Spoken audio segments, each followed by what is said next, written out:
Canada में 28 अप्रैल को चुनाव होने वाले हैं। अमेरिका के साथ तनाव बढ़ रहा है। इसके अलावा आर्थिक स्थिरता, रोजमर्रे के सामानों की बढ़ती लागत, घर खरीदने के सामर्थ्य में कमी और जलवायु नीति प्रमुख चुनावी मुद्दे हैं। मतदान से पहले इन मुद्दों पर राष्ट्रीय स्तर पर चर्चा हो रही है।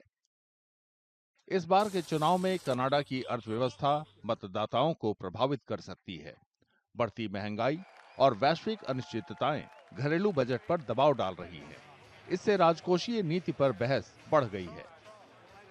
आवास के सामर्थ्य में कमी प्रमुख चिंता है। मांग ज्यादा है, आपूर्ति कम है। साथ में कीमतें भी चढ़ रही हैं। ज्यादा घर बनाने और इससे जुड़ी नीति में सुधारों की मांग हो रही है।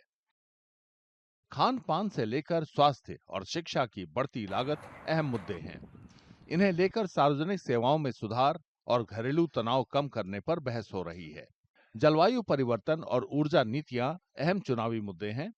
पर्यावरणीय लक्ष्यों को पाने, आर्थिक विकास और नवीकरणीय ऊर्जा की ओर रुझान गर्म मुद्दे हैं। प्रवास नीति भी चिंता का विषय है।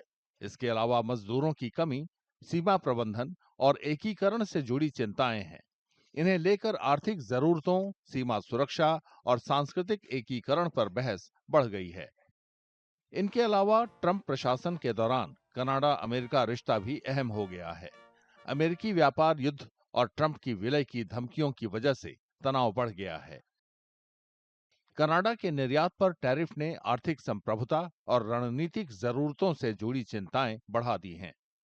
चुनाव नजदीक आने के साथ राजनीतिक दलों के अभियान तेज हो गए हैं। मतदाताओं को रिझाने के लिए प्रमुख मुद्दे जोर शोर से उठाए जा रहे हैं। सार्वजनिक रैलियों, बहसों और मीडिया के जरिए समस्याओं का समाधान पेश करने की कोशिश की जा रही है। इनके नतीजे 28 अप्रैल को होने वाले चुनाव में स्पष्ट हो जाएंगे। जैसे कि मैं सो रहा हूँ तो पिताजी को जगाना है मुझे, तो वो डायरेक्ट उठाने के बजाय, और हिंसा की परंपरा मेरे यहाँ नहीं थी सौभाग्य से, तो वो क्या करते थे कि उस कमरे में आ जाएंगे या बाहर से गुजरेंगे और चौपाई बोलेंगे, प्रात काल उठ के रघुनाथा मात पिता गुरु नावई माता। कभी कभी मैं गुस्से में उठ करके अरे पापा चरण स्पर्श किया और सो गया। मैंने कहा अब मत उठाना।